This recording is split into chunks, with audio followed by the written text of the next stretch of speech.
It's been nearly 6 months with the Fujifilm X100 Mark VI, and I know that just brought tears to some of y'all that have yet to get your hands on one of these. But the goal of this video is for me to give you my in-depth review, some pros and cons on this beautiful camera. Now, my review of the Fujifilm X100 Mark VI is a very in-depth review, as this has been my only stills camera for the last 6 months. Okay, let's start off with some pros, some good things, some positives about the Fujifilm X100 Mark VI.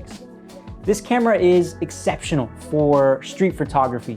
If you want to be low profile, you want to keep a camera in your pocket, in your sling bag, something that can go along with the fit that you're wearing that day, the Fujifilm X100 Mark VI is perfect for that. It not only takes great street bangers, but it's a great family gathering type of camera.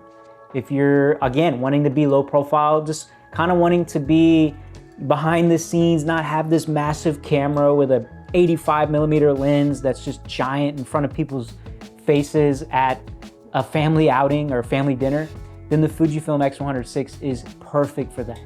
It's also a great travel camera. This goes hand in hand with family gatherings. If you're traveling with your family and you want to capture photos of your kids, you're at the beach, you're in an airport, you're wherever, this camera is perfect for that scenario. The Fuji X100 Mark VI can also be a great B cam or a backup cam to your main camera for photography gigs. The image quality is fantastic. This camera takes great photos, has a 40 megapixel sensor, has IBIS, has all the bells and whistles that you would want in a nice little compact photography camera. But there's a downside to the 40 megapixels, and I'll get into that later in this video. Let's keep the train rolling with some of the positives of this camera. The burst mode in this camera isn't too bad. It's actually pretty decent. With it being such a small sensor and a small camera, it actually shoots pretty decent burst mode. So if you're shooting something that is fast moving, maybe sports photography, maybe your dog, maybe your kids running around, you can definitely rely on the Fujifilm X100 Mark VI to pull off some bangers in that scenario. Now remember, this is a fixed focal length. I would say the autofocus in the Fujifilm X100 Mark VI, it doesn't take much for a camera to nail the autofocus on street photography, but if I'm capturing something that's moving a little bit faster, your hit rate will reduce slightly, and I would say the autofocus falls in the average category of all the cameras on the market. Another great addition in the Fujifilm X100 Mark VI that wasn't in the other Fujifilm X100 models is the addition of in-body image stabilization, otherwise known as IBIS. Now, the reason why you would want IBIS when shooting photos is for capturing those beautiful slow shutter shots. And the way to capture a slow shutter shot is to drop your shutter to roughly around 1/4 or 1/5. After that, then you find a locked target that isn't moving, so it's perfectly in focus, and then you allow something to pass by, and that creates a really cool slow shutter effect. We usually do this when someone's across the street and there are cars passing by in front of them. This creates a really cool slow shutter effect. But in any of the other iterations of the Fujifilm X100 models, it didn't have IBIS. So if you wanted to drop your shutter to, say, even just 1/8, it would be near impossible to capture these types of shots because of the lack of in-body image stabilization. Piggybacking off the amazing addition of IBIS is another great addition, which was actually in some of the older X100 models as well, which is the internal NDs. The internal NDs is a great addition. If you have ever used a Sony cinema camera, they have internal NDs. Even Dean's old Panasonic EVAs, they have internal NDs. So having those, we know personally, is a great addition to any camera. It's very convenient. You don't have to twist on the ND filter or find it in your bag. So having something that's built into your camera where you don't have to fiddle with all these little pieces of glass on an ND filter, having something internal is really, really nice and efficient. So what I've done is I set a custom button on the top of the camera right next to the shutter button to activate my internal ND. So to quickly go to a slow shutter shot, I drop my shutter and then I hit that internal ND to compensate for the increase in exposure. We definitely can't leave out the video specs in this camera. The video specs are actually pretty good. Again, remember, this camera is tiny, it's pocket size. So you don't want to rely on this camera to shoot a YouTube talking head or an interview that lasts 30 minutes because you're going to run into overheating or runtime problems. Where this camera really thrives in the video department is for those BTS takes. Sometimes I use my X100 for little product shoots. If I'm doing a review, just like this video, I'll just whip out the Fujifilm and shoot with that. It really speeds up my workflow and it has a great image. The video specs on the X100 Mark VI is exactly the same video specs that you'll get with the X-T5. And it being a Fujifilm camera obviously has a beautiful color science, shooting up to 422 internal, which gives you plenty of flexibility in pushing and pulling colors in post. It's just a nice camera to have in a bag. I usually carry it in a little sling bag, and when I'm ready to shoot, I'll just pull it out and grab a take and put it back in. Not every tool is for every job. So understanding what the Fujifilm X100 Mark VI does best is going to be critical to your experience with this camera. The Bluetooth connectivity is something that nobody talks about. It's a great addition and a great feature that the Fujifilm X100 Mark VI has mastered.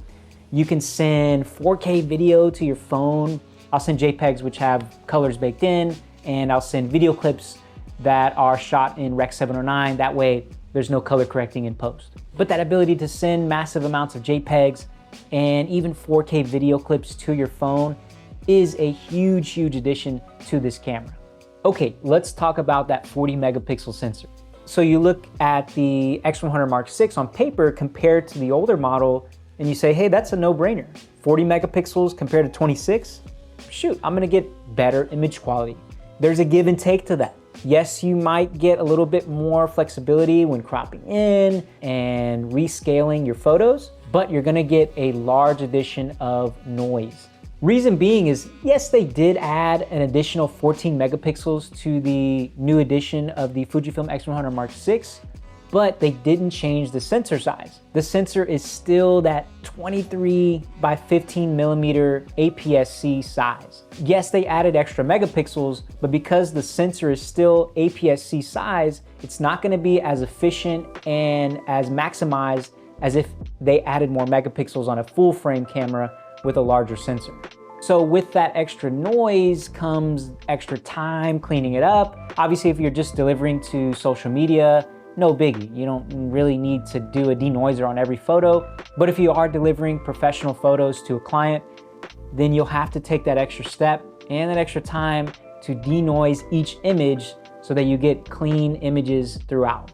And another downside to this is an obvious. We all know this. It's a fixed focal length. So you're not gonna get that magical background separation that you would normally get with a 85 millimeter lens. You're stuck to 28 millimeters, which in full frame equivalency, since this is a crop sensor, is around 35 mil. And the great thing about the Fujifilm X100 line of cameras is they have conversion lenses. You can actually screw on a conversion lens that either widens it back to 28 mil or tightens it to a 50 mil equivalency. Now, it doesn't add compression on the 50 mil because it's not a real lens. It's just a conversion, it just kind of magnifies, but it's kind of nice to have. What I really benefit off of is that wider conversion lens because I feel like it adds just a little bit extra to my photos, and when I'm standing in most scenarios, I feel like it's perfectly wide enough. When I have it off and I'm using the normal 35 millimeter lens, I feel like it's just slightly a little bit too tight for most scenarios, street photography. So having that wider conversion lens is a huge bonus to this camera. And that's really it, guys. That's my pros, that's my cons, that's the good and the bad. Again, remember, this camera is not for every scenario. At the beginning of this video, I talked about the best spots, the best scenarios to use this camera. It may not be for professional photography gigs as your A cam, but it does have a place. Remember, I said it could be your B cam, your wider shots, just to get some cool, fun little photos. It has a cool little built-in flash as well, so you can crank out some cool, fun BTS style photos. It has amazing image quality. It does require just a tad bit of post-production if you are delivering this to a client. So keep all these pros and cons in mind when you are purchasing this camera. Is the Fujifilm X100 Mark VI a huge step up from the older models? I don't know, it's up to you to decide. It has IBIS, it has improved autofocus, It has the upgraded Trans 5 sensor, and it also has 40 megapixels. So you kind of have to weigh those and determine, is this a camera worth chasing after 6 months after its release? Again, I know some of you guys are crying out there because you still haven't got your hands on it yet, but hopefully this video was beneficial to those that are out there crying, weeping, willowing away because you haven't got your hands on this camera yet. If this is your first photography camera you're going after, please cancel the order and go pick up an older X100 model camera. Learn the camera, figure it out. Don't wait on this one. Don't make an excuse of not going out and getting photos because you're waiting on this camera. Go get an older model and just get out there. Take photos, and then you'll embrace the changes that the older models didn't have over this newer model. That's it, guys. That's everything I have. It's everything that I've learned and studied and figured out about the Fujifilm X100 Mark VI over the last 6 months. It's been a great journey. Took some amazing photos, and I have had a ton of fun. At the end of the day, this camera has inspired me to get out and shoot. And that's all you need and all you would want out of a camera. Appreciate you guys. Don't forget to like, comment, and subscribe to the channel. We appreciate you guys a ton, and we'll see you in the next one. Peace.